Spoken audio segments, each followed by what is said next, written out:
Good morning बच्चों। आज फिर से कंपनी की थ्योरी की वीडियो में आगे एक्सप्लेन कर रहा हूँ। मैंने अपनी अभी तक की कंपनी की वीडियोस में जो थ्योरी पार्ट एक्सप्लेन करा है उसमें मैंने कंपनी का मीनिंग, कंपनी के कैरेक्टरिस्टिक, कंपनी के टाइप्स और टाइप ऑफ शेयर कैपिटल के बारे में डिफाइन करा है। और टाइप ऑफ शेयर कैपिटल के बारे में मैंने लास्ट वीडियो में ही डिफाइन करा था अपनी, जिसमें मैंने authorise capital, issued capital, subscribed capital and reserve capital के बारे में समझाया था। पर उसी वीडियो में मैंने आपको बताया था कि जो सब्सक्राइब्ड कैपिटल है इसके बारे में थोड़ी सी जो डिफाइन है, इसको जो डिफाइन करूंगा मैं नेक्स्ट वीडियो में करूंगा। तो आज उसी वीडियो के पुराने पार्ट को मैं आगे बढ़ाऊंगा जिसमें मैं सब्सक्राइब्ड कैपिटल समझाऊंगा। और सब्सक्राइब्ड कैपिटल के साथ साथ मैं कुछ इंपॉर्टेंट टॉपिक्स भी समझाऊंगा, जैसे calls in arrear, calls in advance, reserve capital and capital reserve में डिफरेंस। तो आज जो हम टॉपिक समझेंगे वो टॉपिक्स हैं बच्चों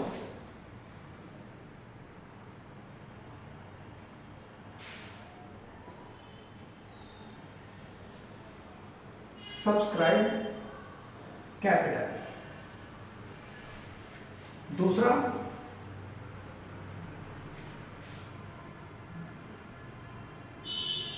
कॉल्स इन एरियर, तीसरा calls in advance and last fourth one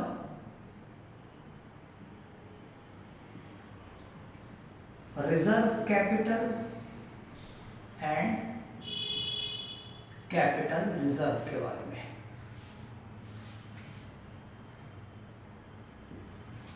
हम इन चार केसेस को बेटा आज समझेंगे और इसमें हम ये समझेंगे कि इनका मीनिंग क्या है, इसको कैसे कैसे ये थ्योरी पोर्शन कैसे हमारे न्यूमेरिकल पार्ट को लिंक करता है। ठीक है, तो देखिए सबसे पहले हम स्टार्ट करते हैं subscribed capital.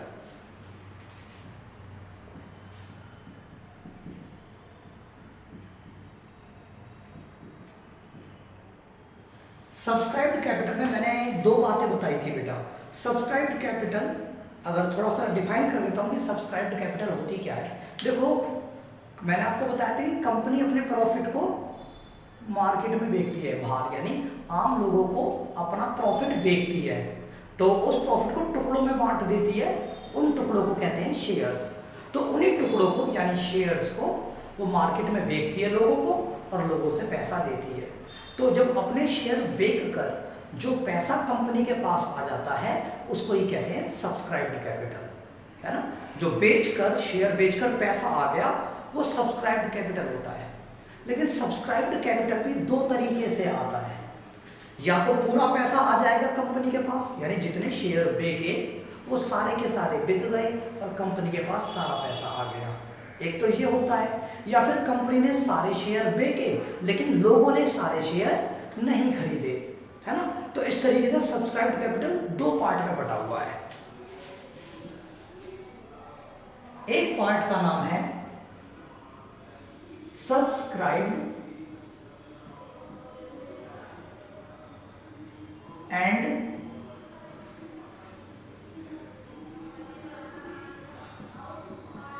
Fully paid up. ठीक है, ठीक है।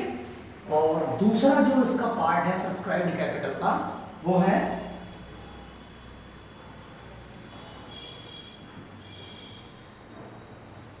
Subscribed but not fully paid up, subscribed but not fully paid up. तो ये दो पार्ट हैं सब्सक्राइब्ड कैपिटल के। पहला पार्ट क्या कहता है, तो पहले पार्ट में दो बातें कही गई हैं बच्चों। क्या कही गई हैं कि पूरा पैसा कंपनी ने सारा हिस्सा बेच दिया, यानी अपने शेयर बेच दिए और सारा पैसा रिसीव हो गया। तो क्या है, company called all his share, called all his share मतलब full value called full nominal value,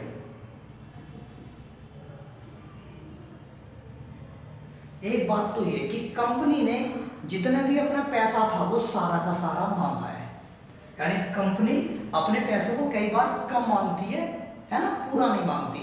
तो जब कंपनी अपने पैसे को पूरा मांगती है तो उसको कहते हैं called fully nominal value of share, यानी जितने भी अपने शेयर बेचे हैं उसका सारा पैसा कंपनी ने मांगा है। क्योंकि कंपनी कई बार क्या करती है, सारा पैसा नहीं मांगती, थोड़ा सा ही मांगती है। अगर थोड़ा सा मांगती है तो उसे नॉट फुल्ली पेड अप कहते हैं, अगर सारा मांग लेती है तो कहते हैं फुल्ली पेड अप। तो यहाँ पर पहला केस क्या हुआ, subscribed and fully paid up में पहला केस हुआ company called full nominal value of share, और दूसरा पॉइंट यानी दूसरी भाषा, दूसरे तरीके से इसको क्या कहेंगे, all money receive, all money receive on company share, यानी दो पॉइंट में इसको समझाया गया है। पहला पॉइंट कहता है कि company called full nominal value, जितने भी उसकी नॉमिनल वैल्यू थी, जो यानी उसके जो शेयर का मेन प्राइस था, जो उसके शेयर का फेस वैल्यू थी, वो सारी की सारी मांगी है कंपनी ने। एक तो इसका मतलब भी फुल्ली पेड अप होता है, और दूसरा all money receive on company share, company ने जितने शेयर बेचे वो सारे के सारे बिक गए, तो उसको कहते हैं all money receive on company share, यानी सारा पैसा रिसीव हो गया तो भी फुल्ली पेड अप कहा जाएगा, या कंपनी फुल नॉमिनल वैल्यू मांग ले, अपनी पूरी नॉमिनल वैल्यू मांगे तो उसको भी फुल्ली पेड अप कहते हैं। अब बच्चों कंफ्यूजन हो रही होगी ये सब नॉमिनल वैल्यू क्या होता है, तो मैं थोड़ा सा बता देता हूं। नॉमिनल वैल्यू मतलब बेटा ईच शेयर प्राइस, कि एक शेयर कितने रुपए का है, एक शेयर की जो फुल वैल्यू होती है उसको नॉमिनल वैल्यू कहते हैं। मैं एग्जांपल बताता हूं, जैसे 1000 शेयर है, कितने शेयर है, 1000 शेयर ऑफ रुपीज 10 ईच, मतलब 10 ईच, एक शेयर 10 रुपए का है। हमने किसी पर्सन को 1000 शेयर दिए हैं और एक शेयर 10 रुपए का है, तो जो ये एक शेयर का प्राइस है ना, इसको नॉमिनल वैल्यू कहते हैं, ठीक है ना, इसको कहते हैं नॉमिनल वैल्यू। जब कंपनी इस नॉमिनल वैल्यू को फुल मांगती है कि 10 के 10 रुपए एक मांग रही है, पूरे 10 रुपए मांग रही है, इस 10 रुपए में छूट नहीं दे रही कि 10 रुपए में से 8 ही मांगेगी या 7 ही मांग रही है, नहीं, कह रही है पूरे 10 रुपए चाहिए, तो इसको कहते हैं company called full nominal value, तो इसका मतलब फुल्ली पेड अप होता है। और दूसरा, जब सारे पैसे मिल जाए, जितने शेयर बिके उतने ही पैसे मिल गए, तो उसको कहते हैं फुल्ली पेड अप, उसको भी क्या कहते हैं, fully paid up. Nominal value मतलब क्या होता है, एक शेयर की जो फुल प्राइस है, फेस वैल्यू, एक शेयर जितने भी रुपए का कंपनी ने डिसाइड करा है, वो एक शेयर की कीमत नॉमिनल वैल्यू कहलाती है। जहां जैसे यहां पर एक शेयर की कीमत 10 रुपए है, तो ये 10 रुपए नॉमिनल वैल्यू या फेस वैल्यू कही जाएगी एक शेयर की, ओके। तो ये होता है subscribed and fully paid up. अब दूसरा पार्ट है subscribed but not fully paid up. अब इसमें क्या होता है, यानी वही वाली बात कि कंपनी ने अपने शेयर बेचे, लेकिन सारे के सारे शेयर कंपनी के बिके ही नहीं, लोगों ने नहीं खरीदे। तो यहां पर लोगों ने सब्सक्राइब तो करा, मतलब लोगों ने खरीद तो शेयर, लेकिन सारे नहीं खरीदे, तो उसको कहते हैं नॉट फुल्ली पेड अप। इसको भी दो तरीके से कहा जाता है, कैसे, पहला, company not receive all called up share money, मतलब company not receive all called up share money, या इसको दूसरी भाषा में लिखते हैं, कंपनी कॉल्ड, थोड़ी इंक डालता हूं बेटा,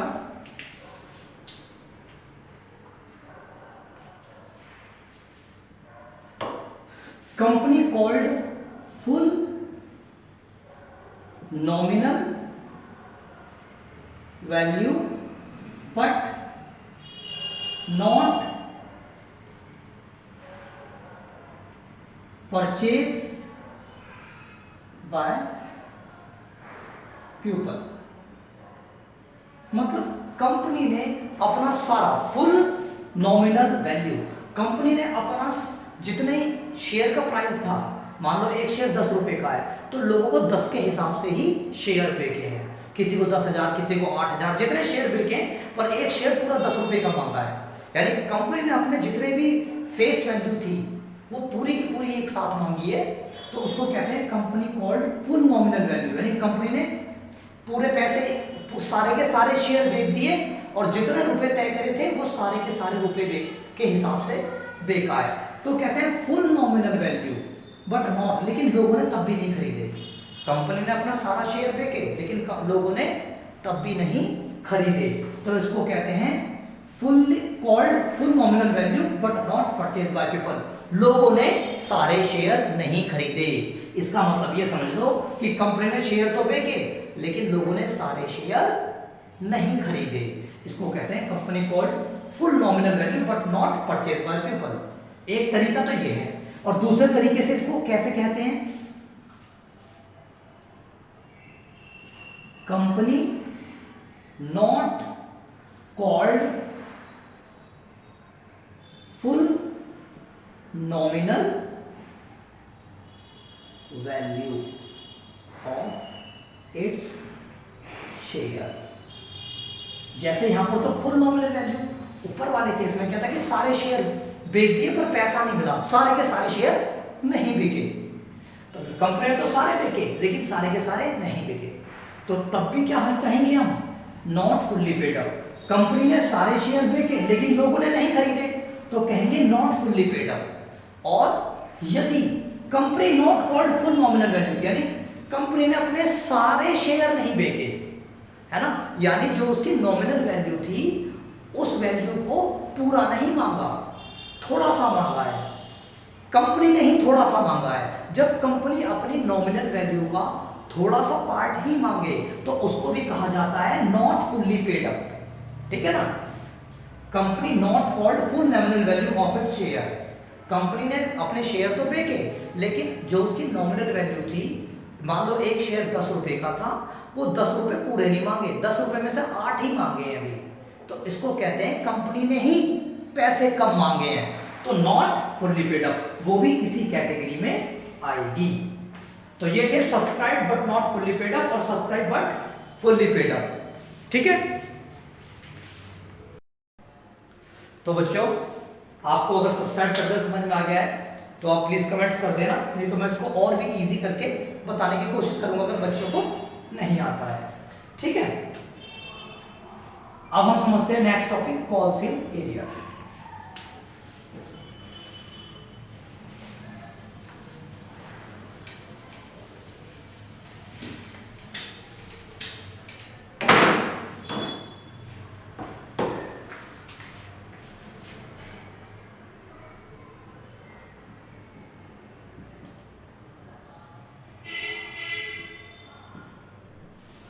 कॉल्स इन एरियर। देखो, एरियर का मतलब होता है जो पैसा नहीं मिला, एरियर मतलब आउटस्टैंडिंग, जो पैसा नहीं मिला। तो कंपनी के केस में जब कंपनी अपने शेयर लोगों को बेच देती है तो कंपनी थोड़ा थोड़ा कर उनसे पैसा मांगती है कि अभी इतना दे दो, अभी इतना दे दो, इस तरह से कंपनी थोड़ा थोड़ा कर उनसे पैसा मांग रही है। तो कुछ पर्सन तो अपना सारा पेमेंट कर देते हैं, जिस भी पर्सन, किसी भी पर्सन ने यदि कंपनी के शेयर खरीदे हैं तो वो पर्सन कंपनी का पेमेंट कर देता है। लेकिन जो पर्सन पेमेंट ना करे, मतलब उसने थोड़ा सा कर दिया और थोड़ा नहीं करा, तो जितना पार्ट पेमेंट नहीं हुआ उसी को कहते हैं कॉल्स इन एरियर, ठीक है। तो the amount of share which is not paid by shareholders called calls in arrear, मतलब वो वाला पार्ट जो पैसा पे नहीं करा है, लोगों ने शेयर खरीद लिए लेकिन सारा पेमेंट नहीं करा, कुछ कर दिया कुछ नहीं करा, और जो पार्ट नहीं करा उसको ही कहते हैं कॉल्स इन एरियर। मैं एक छोटा सा न्यूमेरिकल एग्जांपल देता हूं इसका। हाउएवर ये जो न्यूमेरिकल पार्ट है, ये न्यूमेरिकल पोर्शन में कॉल्स इन एरियर आ जाएगा, इजी कॉन्सेप्ट है, कोई हार्ड है नहीं, ठीक है, उसमें भी आ जाएगा। फिर भी कॉल्स इन एरियर थोड़ा और अच्छे से आ जाए तो मैं इसका न्यूमेरिकल एग्जांपल देता हूं। देखो, कंपनी ना पैसे जब शेयर बेचती है मार्केट में, तो कंपनी दो तरीके से पैसा मांगती है। एक तो सारा पैसा एक साथ मांगेगी या पैसा टुकड़ों में मांगेगी, ठीक है ना। तो जब कंपनी सारा पैसा एक साथ मांग लेती है तो उसमें ना तो कॉल्स इन एरियर से कोई मतलब होता है ना कॉल्स इन एडवांस से, ठीक है ना। लेकिन जब कंपनी टुकड़ों में पैसा मांगती है तब कॉल्स इन एरियर होने के चांस बन जाते हैं। मैं समझाता हूं। देखो, एक पर्सन है रमेश, तो मैं लिख रहा हूं Ramesh purchase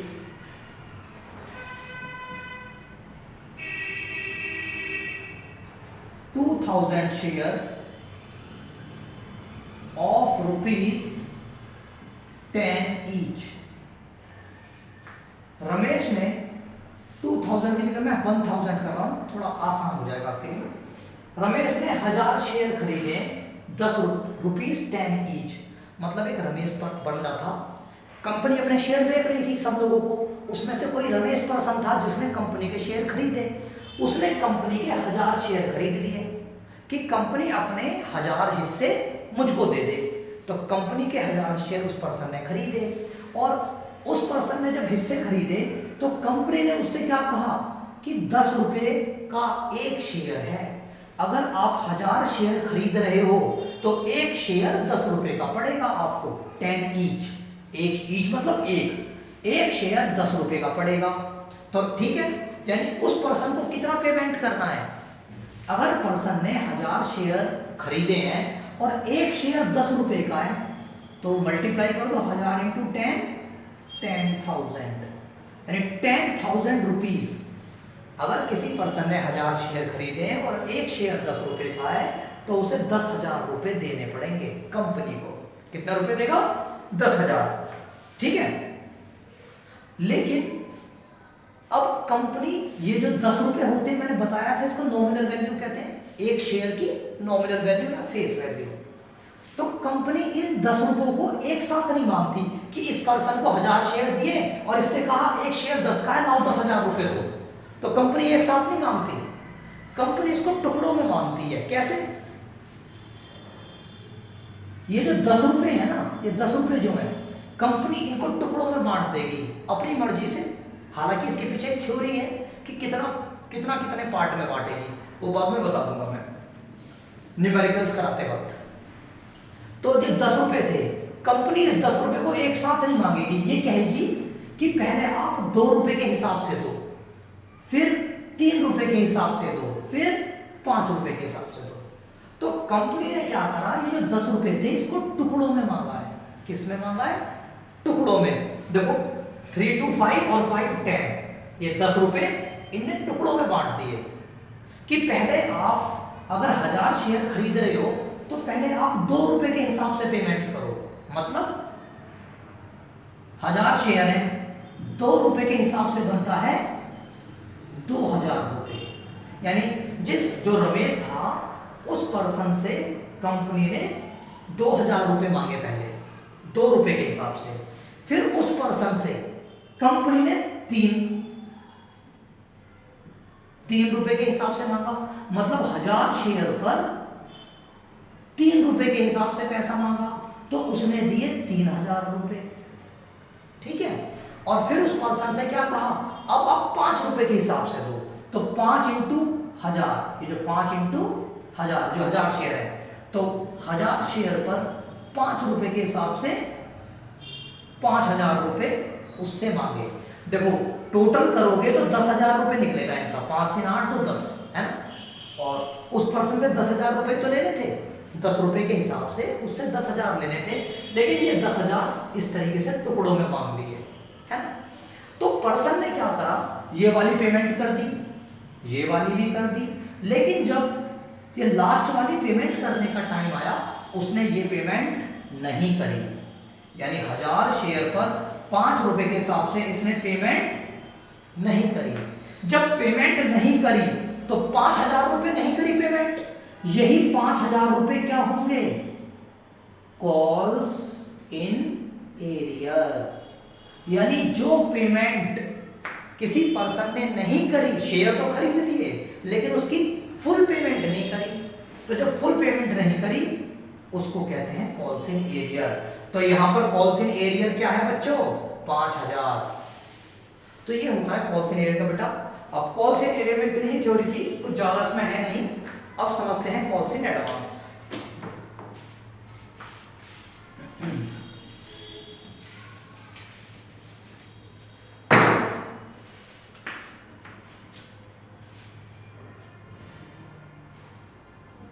calls in advance, इसमें क्या है बेटा, एडवांस का मतलब समझ गए होगे कि जैसे यहाँ अभी मैंने पिछले वाले एग्जांपल में बताया कि पर्सन ने पैसा नहीं दिया, लेकिन इस वाले केस में क्या होगा, पर्सन पहले ही पैसा दे देगा। मतलब देना तो 1 महीने बाद है, लेकिन उसने 1 महीने पहले ही पेमेंट कर दी। जो पेमेंट अगले महीने करनी थी वो 1 महीने पहले ही कर दी, मतलब इसी महीने कर दी। जो पेमेंट मुझको दिसंबर में करनी है वो मैंने अक्टूबर में ही कर दी या सितंबर में कर दी। तो इसको कहते हैं कॉल्स इन एडवांस, यानी टाइम आने से पहले ही पेमेंट कर देना, उसको कहते हैं कॉल्स इन एडवांस। तो व्हेन शेयर प्राइस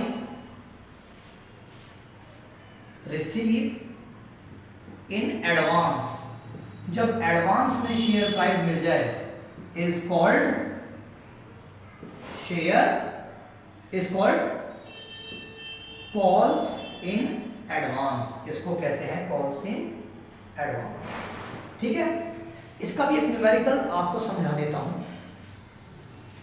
वही रमेश वाला, कि रमेश ने परचेज करे हैं 1000 शेयर। कितने खरीद लिए बच्चों, 1000 शेयर रमेश ने खरीदे हैं। ठीक है, at the rate of ₹10 each, मतलब एक शेयर 10 रुपए का है। जो 1000 शेयर रमेश को दिए हैं उसमें एक शेयर 10 रुपए का है, यानी उसको 10,000 रुपए पेमेंट करने हैं रमेश को। तो 1000 शेयर रमेश को बेचे, एक शेयर 10 रुपए का, तो कितने पेमेंट करने हैं, 10,000 रुपए रमेश कंपनी को देगा, क्योंकि कंपनी रमेश ने खरीदे हैं कंपनी से 1000 शेयर। अब वही टुकड़ों में कंपनी मांग रही है पैसा, कैसे मांग रही है, 2 रुपए यहां पर, 3 रुपए यहां पर, 5 रुपए, तो 10 रुपए टुकड़ों में बांटती है। अच्छा, ये जो मैं टुकड़ों में बांट रहा हूं ना बेटा, ये कंपनी क्वेश्चन में बताया गया, यानी आपके इन क्वेश्चंस में बताया जाएगा कि कंपनी ने कितना, एक टुकड़ा कितने रुपए का रखा है, उससे नेक्स्ट टुकड़ा कितने रुपए, तो ये क्वेश्चन में बताया जाएगा। बस आप ये समझिए कि कौन से एडवांस होता क्या है, इन सब चीजों को मैं एक्सप्लेन करूंगा न्यूमेरिकल्स में। तो कंपनी अब उससे पैसा मांग रही है, कंपनी क्या मांग रही है, पैसा। कैसे मांग रही है, पहले 2 रुपए के हिसाब से मांगेगी, यानी 1000 शेयर पर 2 रुपए के हिसाब से पेमेंट 2000, फिर 3 रुपए के हिसाब से मांगेगी, 1000 शेयर पर 3 रुपए के हिसाब से 3000, है ना। जब रमेश ने पहली वाली पेमेंट कर दी और दूसरी पेमेंट भी कर दी, लेकिन जैसे इसने दूसरी पेमेंट करी, इसने क्या करा, जो तीसरी पेमेंट थी वो इसी के साथ कर दी। तीसरी पेमेंट कितने रुपए की थी, तीसरी पेमेंट थी बेटा 5000, 5 × 1000, 5000 रुपए की तीसरी पेमेंट थी। तो ये 5000 की पेमेंट उसने यहीं कर दी साथ में, यानी टोटल 8000 रुपया यहीं पर पे कर दिया। इस कॉल का टाइम नहीं दिया कि कंपनी मांगे मैं तब दूंगा, नहीं, उसने जैसे ही ये सेकंड वाले टाइम उन्हें पेमेंट करी तो तीसरे नंबर की पेमेंट भी इसी टाइम कर दी। तो ये वाली पेमेंट जो यहां पर होनी थी बट इसी टाइम कर दी, इसको ही कहेंगे कॉल्स इन एडवांस। तो बेटा calls in arrear, calls in advance के हेडिंग टॉपिक्स आपको समझ में आ गए होंगे। ये थे हमारे calls in arrear, calls in advance और सब्सक्राइब कैपिटल के बारे में जानकारी। आपको कोई भी जानकारी इसमें समझ में ना आई हो तो प्लीज कमेंट जरूर करिए। अब हम आगे चलते हैं अपने रिजर्व कैपिटल और कैपिटल रिजर्व के बारे में, ठीक है। तो बच्चों आज की वीडियो का last topic reserve capital and capital reserve. मैंने रिजर्व कैपिटल के बारे में आपको अपनी लास्ट वीडियो में बताया होगा, फिर भी दोबारा सुन लीजिए इनका मीनिंग। रिजर्व कैपिटल और कैपिटल रिजर्व इनमें डिफरेंस होता है। जैसे मैंने लिखा है कि meaning reserve capital it is a part of uncalled capital, मतलब रिजर्व कैपिटल वो कैपिटल होती है जो कंपनी लोगों से कभी मांगती नहीं है, मतलब उस नाम के शेयर कभी भी कंपनी लोगों को बेचती नहीं है, वो शेयर बचा के रखती है ना। तो उसको कहते हैं रिजर्व कैपिटल। मतलब जिन शेयर से पैसा तो आ सकता है बेच कर, लेकिन वो शेयर कंपनी बेच नहीं रही, उन शेयर्स को वो जब बेचेगी जब कंपनी बंद होने वाली होगी या वाइंड अप हो रही होगी। क्या हो रही होगी? Wind up. तो क्या लिखा है? रिजर्व कैपिटल वो कैपिटल होती है जिसको कंपनी बचा कर रखती है, मतलब लोगों को बेचती नहीं है, उनके शेयर लोगों को बेचती नहीं है, वो कंपनी बचा के रखती है कैपिटल को अपने पास। वो कैपिटल कब यूज करती है कंपनी? जब कंपनी वाइंड अप हो रही है यानी बंद हो रही हो तब। तो वो कैपिटल जो कंपनी के वाइंडिंग के समय पर यूज होती है उसको अनकॉल्ड या उसको रिजर्व कैपिटल कहते हैं।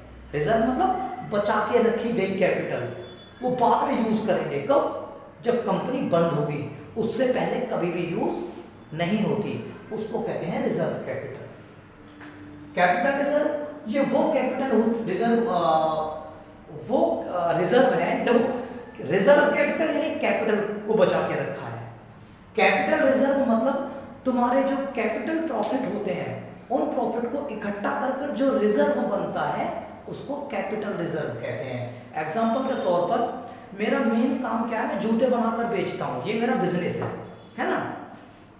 लेकिन जूते बनाने की मशीन मैंने बेच दी क्योंकि वो मशीन खराब हो रही थी, तो वो मशीन थी कुल 500 रुपए की, मैंने बेच दी वो 1200 में, तो मुझे 700 का फायदा हो रहा है। तो वो जो 700 का फायदा है उसी फायदे को हम कैपिटल प्रॉफिट कहते हैं। यानी जो मेरा मेन बिजनेस है उससे अलग जो मुझे प्रॉफिट हो जाए उसको हम कैपिटल प्रॉफिट कहते हैं। यानी फिक्स असेट्स को बेचकर, हमारा मेन बिजनेस तो जूते बेचकर पैसा कमाना है, लेकिन मैंने अपनी कंपनी की कुछ फिक्स असेट्स बेच दी हैं। उन फिक्स असेट्स को बेचकर मेरे पास अगर एक्स्ट्रा पैसा आ जाता है, उस एक्स्ट्रा पैसे को इकट्ठा करते रहते हैं, उसको ही कहते हैं कैपिटल रिजर्व। रिजर्व कैपिटल क्या? वो कैपिटल जो कंपनी बचा कर रखती है और वो तभी यूज करेगी जो कंपनी बंद होगी। और कैपिटल रिजर्व मतलब वो प्रॉफिट्स यानी वो सारे प्रॉफिट्स जो हमें फिक्स असेट्स को बेच कर हुए हैं वो कैपिटल रिजर्व कहलाते हैं, है ना। ये मीनिंग था। ऑप्शनल मतलब रिजर्व कैपिटल बनाना जरूरी नहीं है, कंपनी चाहे तो रिजर्व कैपिटल रखे चाहे ना रखे, ठीक है ना। तो ये उसके लिए मैंडेटरी नहीं है, जरूरी नहीं है, ठीक है। और कैपिटल रिजर्व मैंडेटरी, हर कंपनी को अपना कैपिटल रिजर्व तो बनाकर रखना पड़ेगा, ये जरूरी होता है। स्पेशल रिजोल्यूशन रिजर्व कैपिटल मतलब अगर कोई कंपनी रिजर्व कैपिटल रखना चाहती है तो उसके लिए उसे एक रिजोल्यूशन पास करवाना पड़ेगा। रिजोल्यूशन क्या होता है? एक तरह का कंसेंट होता है। किनका? जो कंपनी के शेयर होल्डर्स हैं वो सारे इस बात के लिए राजी होते हैं कि हाँ हम कंपनी की रिजर्व कैपिटल रखना चाहते हैं। तो ये शेयर होल्डर्स की मर्जी पर डिपेंड होता है, और जब वो हाँ कर देते हैं तो डायरेक्टर्स उस पर साइन कर उसको कहते हैं स्पेशल रिजोल्यूशन। कि डायरेक्टर्स ने सबके सामने ये बात रख दी कि भाई कंपनी रिजर्व कैपिटल रखना चाहती है तो शेयर होल्डर्स क्या कहना चाहते हैं। यदि शेयर होल्डर्स इस बात के लिए राजी हैं तो रिजर्व कैपिटल कंपनी रख सकती है, लेकिन उसको स्पेशल रिजोल्यूशन पास कराना पड़ेगा। मतलब सभी डायरेक्ट जो शेयर होल्डर्स हैं, कंपनी के जो मालिक हैं, उनसे राजीनामा लेना पड़ेगा। कैपिटल रिजर्व के लिए कोई भी रिजोल्यूशन पास नहीं होता, ये तो बनाना ही पड़ेगा, किसी शेयर होल्डर से नहीं पूछी जाएगी। व्हेन यूज रिजर्व कैपिटल हम तभी यूज करेंगे जब कंपनी बंद होगी, बंद होने के टाइम पर, है ना। और कैपिटल रिजर्व हम तब यूज करेंगे यानी कंपनी के लाइफ टाइम में कभी भी यूज कर सकते हो, during the life time of A company के लाइफ टाइम में कभी भी यूज कर सकते हो। कवर लॉसेस, रिजर्व कैपिटल से कभी भी लॉस को कवर नहीं करा जाएगा। जो रिजर्व कैपिटल होती है उससे कभी भी लॉस को कवर नहीं किया जाएगा, ठीक है। It use to cover capital losses, लेकिन जो कैपिटल रिजर्व है यानी जो रिजर्व का हमने पैसा जोड़ रखा है उन प्रॉफिट्स का, उस रिजर्व को हम लॉस को कवर करने के लिए यूज कर सकते हैं। कौन से लॉसेस? Capital losses. अगर तुम्हें कोई कैपिटल लॉस हो गया है तो उस लॉस को कवर करने के लिए आप इस रिजर्व में से पैसा निकाल सकते हो, लेकिन रिजर्व कैपिटल में से पैसा नहीं निकल सकता किसी भी लॉस को कवर करने के लिए, क्योंकि पहले ही बता दिया इसमें से पैसा सिर्फ वाइंडिंग के समय ही निकलेगा, जब कंपनी बंद होगी तभी निकलेगा, तो इसलिए इसका पैसा कहीं भी यूज नहीं होता, लेकिन कैपिटल रिजर्व का होता है। डिस्क्लोजर, रिजर्व कैपिटल को हम कंपनी की बैलेंस शीट में कहीं नहीं दिखाते, रिजर्व कैपिटल कभी भी बैलेंस शीट में नहीं दिखाई जाएगी, लेकिन कैपिटल रिजर्व बैलेंस शीट में दिखाई जाती है। तो बेटा ये इसका डिफरेंस था। आज की वीडियो में इतना ही, थ्योरी का मोस्टली पार्ट कवर हो चुका है। अब मेरा नेक्स्ट वीडियो जो होगी वो न्यूमेरिकल से ही होगी। थैंक यू बच्चों।